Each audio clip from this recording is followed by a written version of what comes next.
The thunder clapped as Victor Jacobsen's ancient pickup truck sputtered and died on the rain-soaked highway, 50 miles from the nearest town and with only $17 to his name. He slammed his palm against the steering wheel, the wedding ring he still wore despite being a widower for 3 years catching the dim light from the dashboard. This couldn't be happening, not tonight, not when 6-year-old Mia was waiting for him to come home. "Come on, you piece of," Victor caught himself, though there was no one to hear his frustration in the empty cab. The 34-year-old construction worker turned the key again, hearing only the click-click-click of a dead battery or something worse. Rain pelted the windshield as he tried his phone again, still no service in this stretch of forested mountain road. As he contemplated his next move, headlights appeared in his rearview mirror, cutting through the darkness. A sleek black SUV slowed beside him, its window rolling down to reveal a woman's face, elegant despite being clearly stressed. "Are you okay?" she called over the drumming rain. Victor lowered his window. "Battery's dead, I think. Don't suppose you'd have jumper cables." The woman's face contorted suddenly, her reply becoming a sharp intake of breath. I need help," she managed. "I'm in labor." Only then did Victor notice how she clutched her swollen belly, her knuckles white against the steering wheel. "How far apart are the contractions?" Victor asked, already reaching for his door handle. 4 minutes, she panted. "Maybe 3 now. I was trying to reach Pinecrest Memorial, but I don't think I'll make it." Victor's heart pounded as he stepped into the rain. "My name's Victor. Let me help you, Julia," she gasped. Julia Caldwell. The moment their eyes met, something electric passed between them, a connection neither could explain but both felt instantly. Yet there was no time to dwell on it. Victor helped her into the back seat of her SUV where she could lie down. "My daughter was born at home," Victor explained, trying to keep his voice steady as he searched the vehicle for anything useful. "Her mother had a quick labor too."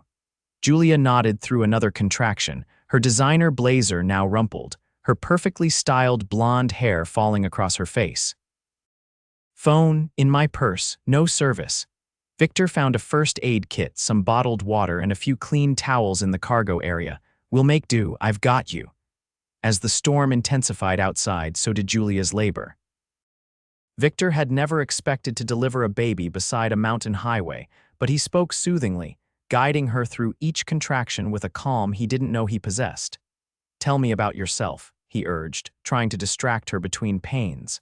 "What takes you out to these roads so late?" "Business trip," she managed, her breath coming in short gasps. "I'm the CEO of Caldwell Technologies. Was trying to get back for an important meeting tomorrow."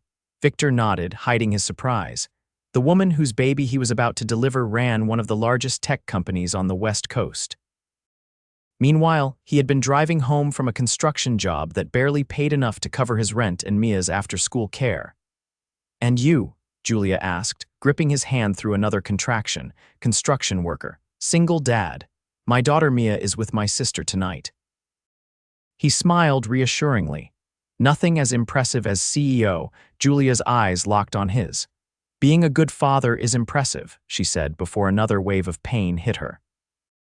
30 minutes later, in the back of a luxury SUV during the worst storm of the season, Victor helped Julia deliver a healthy baby boy. The infant's cry filled the vehicle as Victor wrapped him in a clean towel and placed him on Julia's chest. "He's beautiful," Victor said, emotion thick in his voice. "You did amazing." Julia stared at her son with wonder, tears streaming down her face. "I can't believe you just—" "Thank you," she whispered. "Thank you so much." The rain began to ease, and miraculously, Julia's phone showed a single bar of service. They called for emergency assistance, which arrived 20 minutes later. As paramedics prepared to transport Julia and her newborn, she caught Victor's hand. "I don't know how to repay you," she said. Victor shook his head. "No need, anyone would have done the same." "Not everyone," Julia insisted. "Please take my card. I want to thank you properly when things settle down." Victor hesitated but took the embossed business card. As the ambulance pulled away, he was left alone with his broken-down truck, the rain-soaked highway, and a strange feeling that his life had somehow shifted course in those intense hours. The tow truck that arrived an hour later was a courtesy of Caldwell Technologies. Victor later learned. By midnight, he was home, hugging Mia tightly as she slept on his sister's couch, thinking about the remarkable woman he had met and wondering if he'd ever see her again. 3 days later, Victor's phone rang with an unknown number. "Mr. Jacobsen, this is Julia Caldwell. I hope you don't mind that I found your number." Her voice was warm, professional, but with an undercurrent of something personal. "Miss Caldwell, how are you and the little one?" "We're doing well. Noah is healthy and perfect," she said. "And please call me Julia." There was a pause before she continued. "Victor, I was hoping I could meet with you to thank you properly." Victor shifted uncomfortably. "That's really not necessary. Please," Julia insisted. "If not for yourself, then as a favor to me, it would mean a lot." That Saturday, Victor found himself driving Mia to one of the city's most exclusive neighborhoods, following directions to what turned out to be a stunning modern home overlooking the bay. "Daddy, is this a castle?" Mia asked, her brown eyes wide as she stared up at the glass and steel structure. "Not quite, sweetheart," Victor replied, suddenly conscious of his worn jeans and the simple grocery store flowers he'd brought as a gift for the new mother. Julia opened the door herself, her face lighting up when she saw them. Gone was the business attire, replaced by casual jeans and a simple blouse. She looked younger, more approachable, but no less beautiful. "You came," she said, sounding genuinely pleased. "And you must be Mia. I've heard you're quite an amazing young lady." Mia beamed, instantly charmed. "Daddy helped deliver your baby," she stated matter-of-factly. "He certainly did," Julia smiled, ushering them inside. "Would you like to meet Noah?" The baby was sleeping peacefully in a bassinet in the bright, airy living room. Victor was struck by how different this was from Mia's early days in their tiny apartment, where he and his late wife Lisa had struggled to make ends meet. "He's grown already," Victor observed softly. "Thanks to you, he's thriving," Julia replied, her eyes meeting his with genuine gratitude. "Victor, I've been thinking a lot about what happened that night. Not many people would have stayed so calm, been so competent." Victor shrugged. "I just did what needed doing." "That's exactly it," Julia said. "And it got me thinking. My company is expanding our construction division. We're building new facilities, and we need someone who understands both the practical aspects of construction and can supervise crews effectively." Victor blinked, not quite following. "I'd like to offer you a job," Julia said directly. "Construction project manager. The pay is significantly better than standard crew work, and it comes with full benefits." Victor's mouth went dry. "Miss Caldwell, Julia, I appreciate the thought, but I don't have the qualifications for management. You have experience in construction. You work hard. You think on your feet in a crisis," she countered. "Those are the qualifications I care about. The rest we can teach you." Before Victor could respond, Mia tugged at his hand. "Daddy, can I show the baby my drawing? I made it special." The moment broke and Julia smiled. "Of course you can, sweetheart. Why don't we all have lunch and you can tell me all about your art?" The afternoon passed pleasantly, with Julia proving to be surprisingly down to earth despite her wealth and position. She told them how she'd built her company from the ground up after college, working around the clock to turn a small tech startup into an industry leader. She spoke of her decision to have a child on her own, using a donor when she realized she wanted to be a mother but hadn't found the right partner. Victor, in turn, shared stories of his life with Mia, how he'd been struggling since his wife's death from cancer 3 years earlier, balancing work and parenting while trying to give his daughter some semblance of normalcy. As they were preparing to leave, Victor finally gave her an answer. "About the job," he said, watching as Mia showed Julia her collection of friendship bracelets. "I'd like to learn more if you're serious." Julia's smile was radiant. "I'm always serious about business decisions, Victor, and this is a good one for both of us." 2 weeks later, Victor started his new position at Caldwell Technologies. The learning curve was steep, but he threw himself into the work with determination. The increased salary meant he could finally move Mia out of their cramped apartment into a small but comfortable house with a yard. He could afford better childcare and even started a college fund for her. Julia kept her distance professionally, careful not to show him any special treatment that might cause resentment among his coworkers. But they began to develop a friendship outside of work. with occasional dinners where Mia and baby Noah would play together while the adults talked about everything and nothing. As summer turned to fall, Victor found himself looking forward to these evenings more than he cared to admit. There was something about Julia, her intelligence, her unexpected humor, the way she could be both powerful and vulnerable that drew him to her. But he kept these thoughts to himself, aware of the vast differences in their stations in life. Then came the night of the company gala, a formal affair where Caldwell Technologies would be announcing a major new initiative. Victor had never owned a tuxedo before, but Julia had insisted all senior staff attend, so he'd rented one and arranged for his sister to watch Mia. The ballroom was opulent, filled with the city's elite. Victor felt distinctly out of place until Julia appeared at his side, resplendent in a midnight blue gown. "You clean up nicely, Mr. Jacobsen," she said with a smile that made his heart skip. "You look beautiful," he replied honestly. As the evening progressed, Victor observed Julia in her element commanding the room, speaking eloquently about the company's vision, charming investors and partners alike.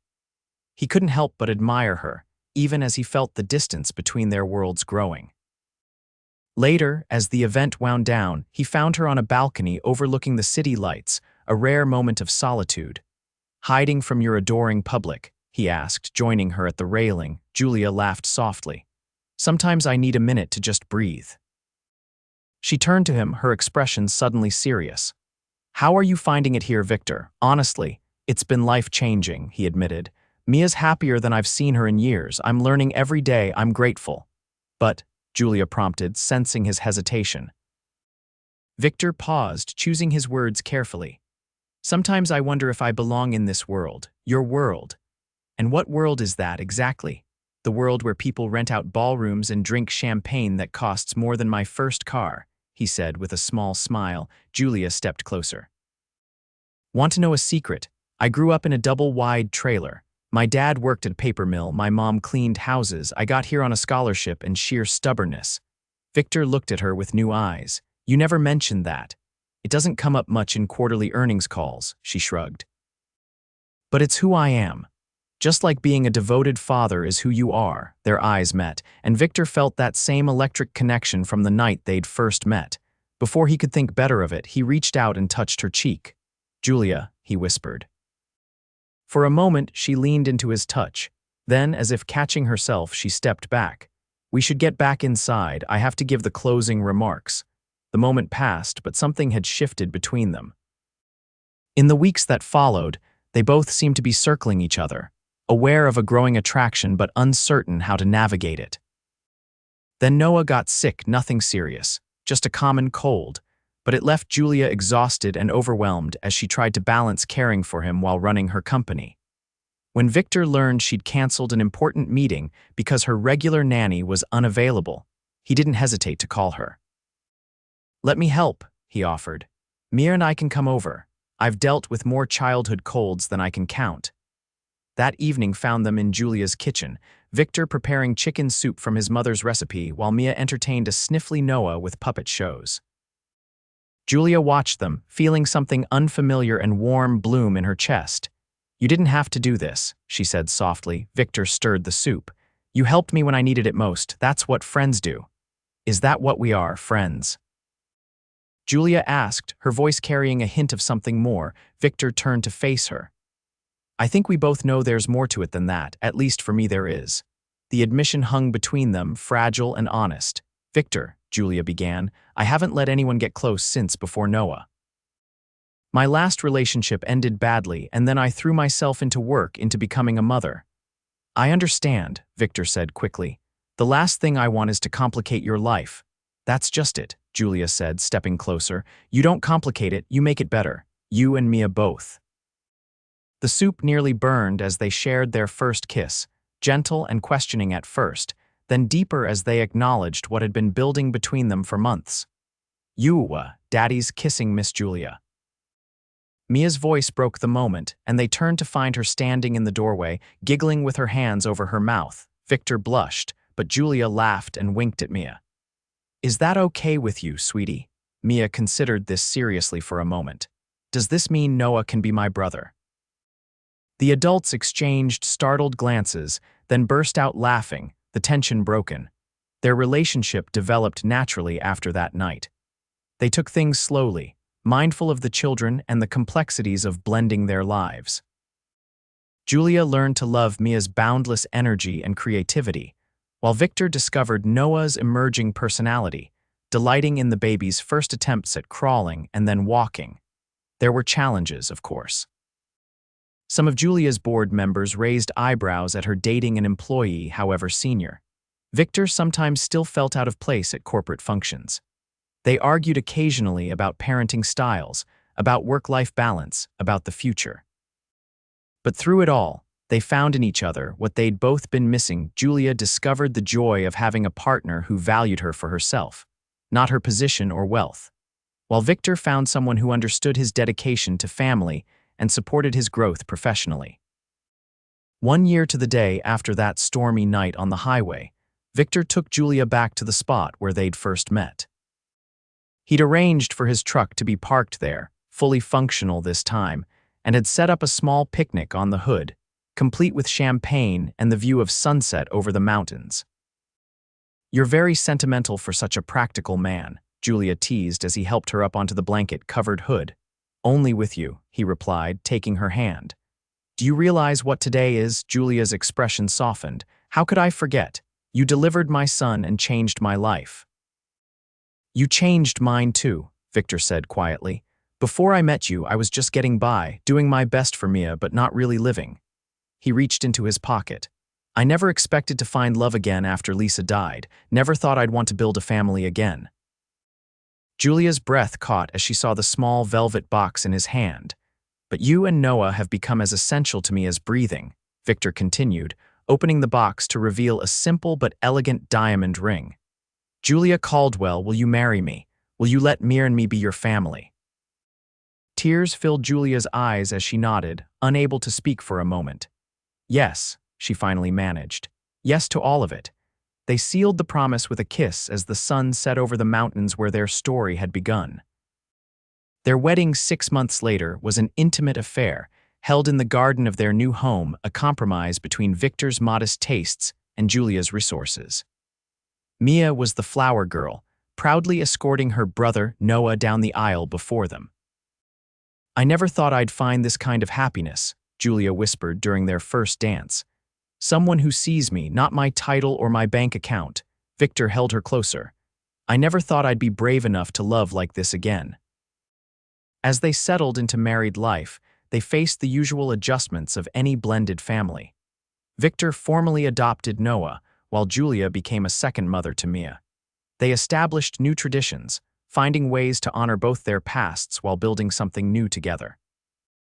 Victor continued to excel at Caldwell Technologies, eventually becoming the head of the entire construction division, earning his position through hard work rather than his connection to the CEO. Julia, meanwhile, found that having a supportive partner allowed her to be both the leader her company needed and the mother she wanted to be. 2 years into their marriage, they welcomed twins, a boy and a girl they named Ethan and Emma, completing their family in a way neither had imagined possible that stormy night.